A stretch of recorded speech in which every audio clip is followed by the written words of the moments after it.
В странах Центральной Азии российские телеканалы переходят с европейского спутника на российский. На протяжении 2 недель в Таджикистане не транслируются российские телеканалы.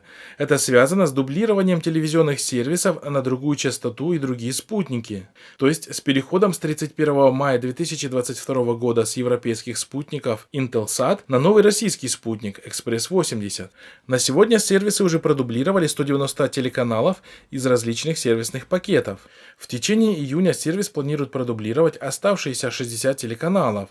Сообщается, что аналогичная ситуация и с интернет-телевидением ряда других сервисов, которые в данный момент тоже перенастраивают частоту на российский спутник. Ранее стало известно, что в Туркменистане и Кыргызстане временно заблокировали некоторые российские телеканалы.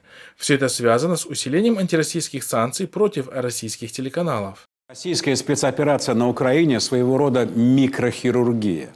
Напомним, что трансляция российских телеканалов за рубежом является важным элементом сохранения колониального контроля России в странах Центральной Азии.